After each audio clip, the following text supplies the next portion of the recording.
Camilo Ochoa Delgado, conocido en el submundo del crimen y las redes sociales como el Alucín, no nació en los callejones oscuros de Sinaloa, sino en el regazo de una familia acomodada que le ofrecía un futuro brillante. Nacido en marzo de 1983 en Culiacán, Sinaloa, Camilo era hijo de Juan Francisco Ochoa, un empresario que, junto a su hermano Jaime, fundó la cadena de restaurantes El Pollo Loco en 1975 en Guasave, Sinaloa.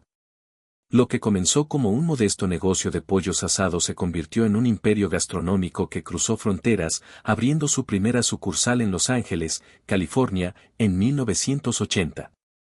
Para cuando Camilo era niño, la familia se había mudado a Nuevo Laredo, Tamaulipas, una ciudad fronteriza donde el dinero fluía tanto por los negocios legítimos como por las arterias del narcotráfico. La infancia de Camilo estuvo marcada por el lujo, casas con jardines amplios, camionetas último modelo, escuelas privadas y vacaciones en Estados Unidos. A los 20 años, ya trabajaba en el negocio familiar, supervisando sucursales de El Pollo Loco y aprendiendo las claves de un imperio que generaba millones. Su padre le ofrecía un camino seguro hacia la riqueza legal, pero Camilo, inquieto y sediento de emociones fuertes, encontraba la vida empresarial insípida. En entrevistas posteriores, confesaría que anhelaba adrenalina, algo que lo sacara de la monotonía de los balances contables y las reuniones de negocios. Ese deseo lo llevaría a sumergirse en el mundo del narcotráfico, un universo donde el dinero se contaba en maletas y la vida se pagaba con sangre. El año 2004 marcó un antes y un después en la vida de Camilo, entonces de 22 años. En una madrugada que parecía sacada de una pesadilla, fue secuestrado por los Zetas, el brazo armado del Cártel del Golfo, conocido por su brutalidad inhumana. Imagina la escena. Unas 15 camionetas blindadas irrumpieron en su domicilio en Nuevo Laredo, cargadas con 60 sicarios armados hasta los dientes con rifles AK-47 y granadas. Lo sacaron a rastras, con los ojos vendados y las manos atadas, mientras su familia quedaba paralizada por el terror. Durante 7 días, Camilo vivió un infierno en un escondite desconocido, rodeado de hombres que no dudaban en cortar cabezas o disolver cuerpos en ácido. Los Zetas contactaron a su padre, exigiendo un rescate millonario, cuyo monto nunca se hizo público, mientras Camilo enfrentaba la incertidumbre de si cada día sería el último. El secuestro, en lugar de alejarlo del crimen, lo sedujo. En entrevistas años después, Camilo describió esos 7 días como una experiencia que le inyectó una adrenalina que no podía replicar en la vida normal. Sentí algo que nunca había sentido. Era miedo, pero también poder, diría en un video en su canal de YouTube, Soy Camilo Ochoa. Tras el pago del rescate y su liberación, Camilo no regresó a las oficinas de El Pollo Loco. En cambio, comenzó a traficar cocaína por su cuenta, estableciendo contactos en Colombia para adquirir cargamentos que distribuía en México y Estados Unidos. Sus primeros pasos fueron discretos, pero su ambición lo llevó a escalar rápidamente en el mundo del narco, donde el dinero llegaba en fajos y la muerte acechaba en cada esquina. Para 2014, a los 31 años, Camilo ya no era un traficante de poca monta.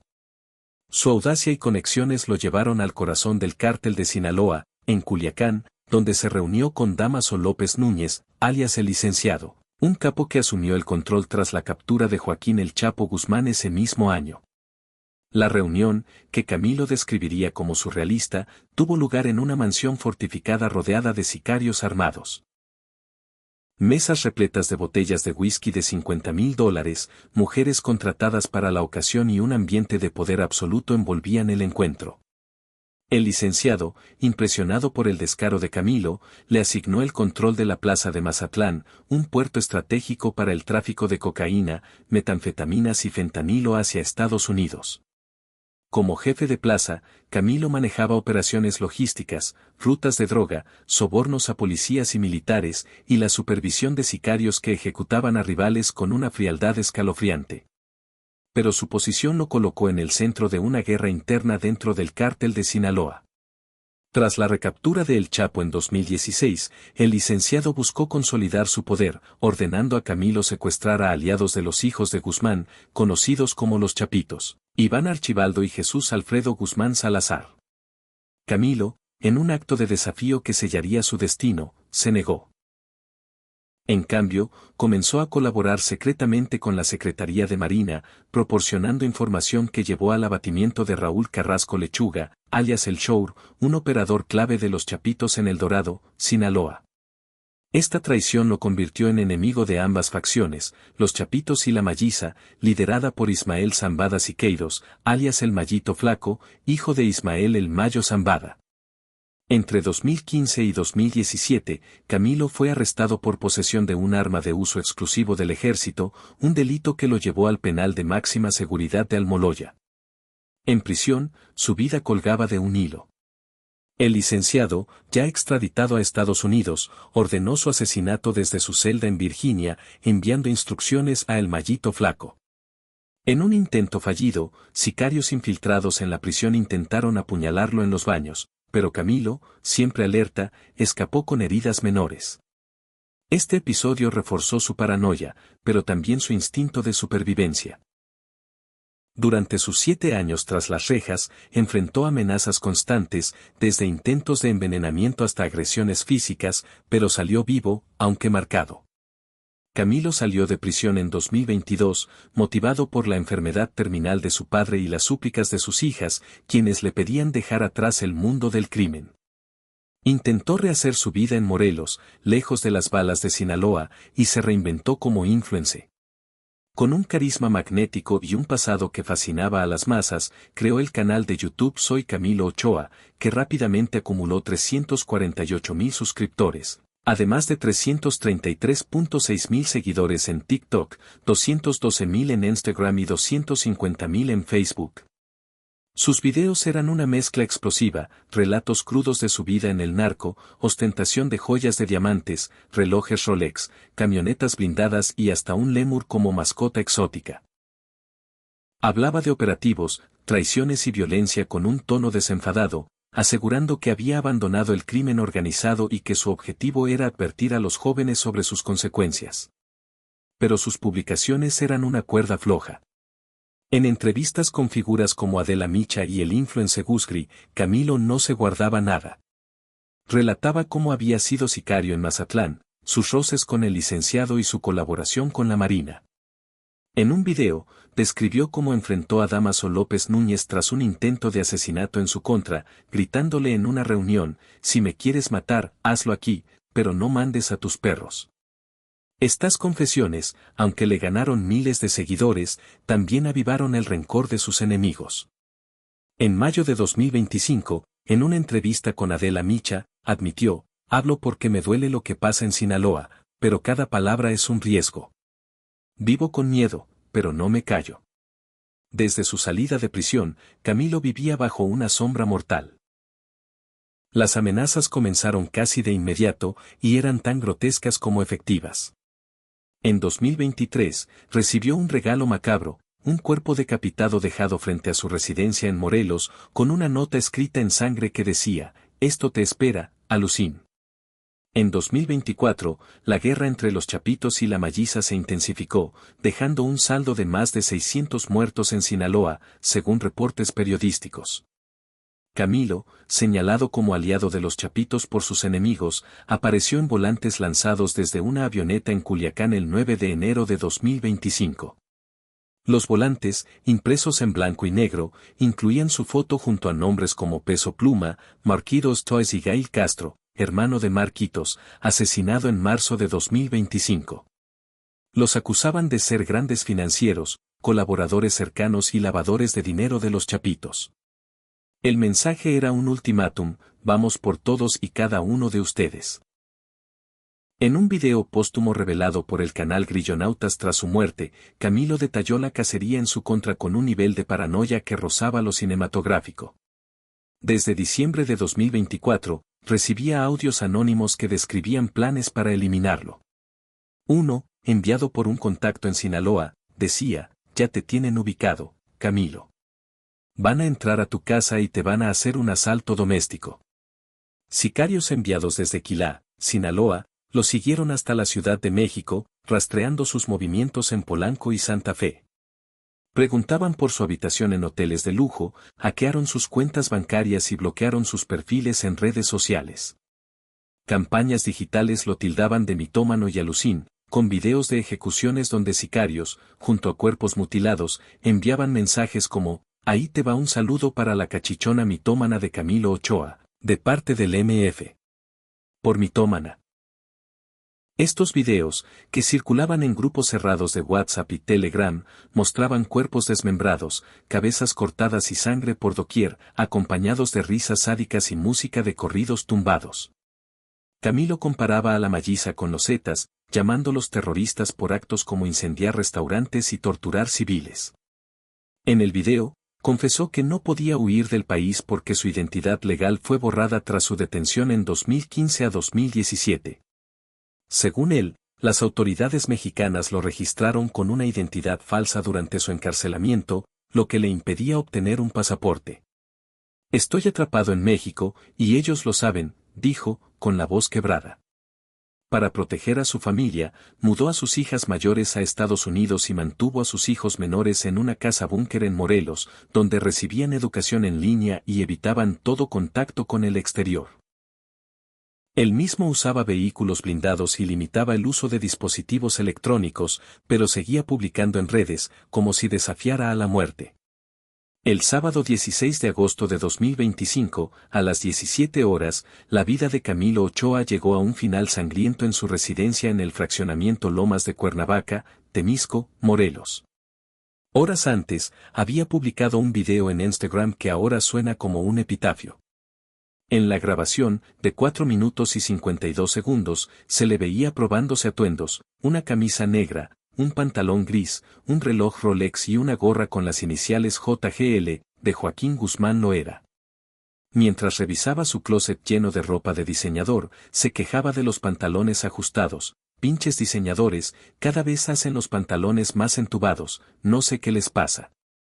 Luego, en un tono desafiante, cantaba fragmentos de Perlas Negras de Natanael Cano y lanzaba un mensaje a sus detractores: quiero más haters, para hacer crecer más mis estadísticas.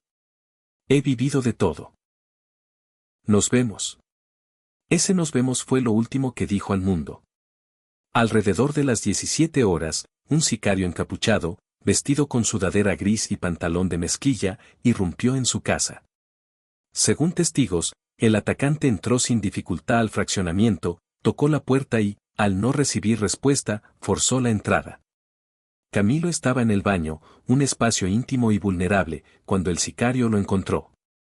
La escena fue dantesca, el atacante descargó al menos 7 balazos contra él, con impactos en el torso y la cabeza. La sangre salpicó las paredes blancas de azulejo, formando charcos en el suelo. Camilo, de 42 años, se desplomó sin chance de defenderse, con su camisa negra desabotonada y sus gafas de sol colgando de su rostro. En un toque de sadismo puro, el sicario colocó los lentes sobre el cuerpo inerte, como si quisiera burlarse de su víctima.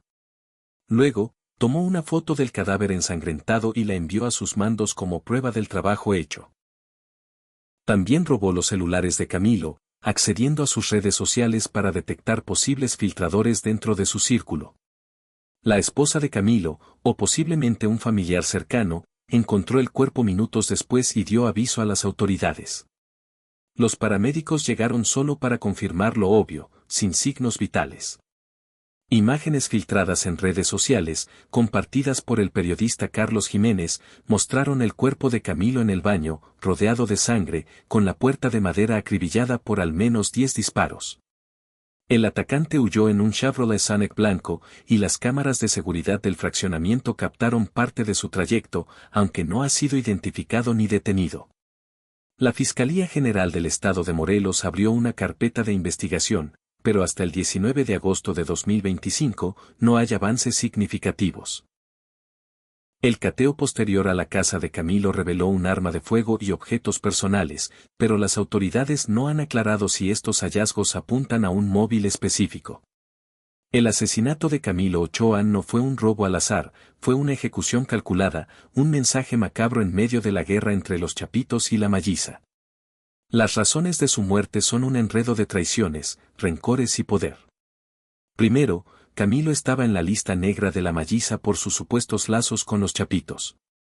Aunque él negaba seguir involucrado con el cártel, sus videos, donde aludía a operaciones pasadas y figuras del narco, lo pintaban como un traidor que ventilaba secretos. Su colaboración con la Marina contra el licenciado y el Shour dejó enemigos sedientos de sangre en ambos bandos. Además, su aparición en los volantes de Culiacán lo marcó como objetivo prioritario en un contexto donde 6 de las 25 personas señaladas, incluyendo a Gail Castro y Leobardo Gordo Perusia Ispuro, han sido asesinadas en 2025. El trasfondo de su muerte también refleja la lucha por el control del cártel de Sinaloa. Desde septiembre de 2024, la guerra entre los Chapitos y la Malliza ha desatado una ola de violencia en Sinaloa, con ejecuciones, secuestros y ataques a civiles. Camilo, al hablar abiertamente de esta guerra en sus videos, se convirtió en un estorbo. En una publicación días antes de su muerte, compartió imágenes de protestas en Culiacán con mensajes como "Queremos paz y alto a la inseguridad", lo que pudo interpretarse como una crítica velada a la Malliza. Además, su estilo de vida ostentoso, joyas, relojes, lémures y su negativa a pedir perdón públicamente, como exigían las amenazas, lo convirtieron en un símbolo de desafío que debía ser eliminado. La muerte de Camilo Ochoa desató reacciones encontradas en redes sociales. Su última publicación acumuló más de 7,000 me gusta en Instagram, pero los comentarios en Facebook reflejaron la polarización de su figura. Algunos usuarios lamentaron su muerte, destacando que, más allá de su pasado, era un padre, esposo e hijo cuya pérdida devastó a su familia. Qué triste que se burlen de una muerte. Era una persona, con hijos que ahora lloran, escribió un seguidor. Otros, sin embargo, lo atacaron con saña, llamándolo narcobocón y justificando su asesinato por hablar de más.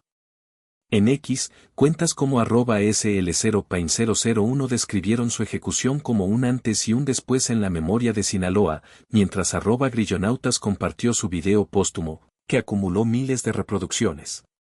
Camilo Ochoa vivió al filo de la navaja, entre el lujo de su herencia, la adrenalina del narco y la fama digital.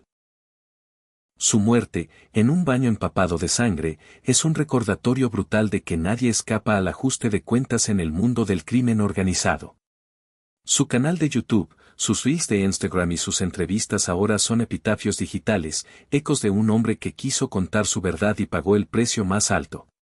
En un México donde la violencia no discrimina, el Alucín se convirtió en otra víctima de una guerra sin fin, dejando tras de sí un legado de controversia, miedo y balas.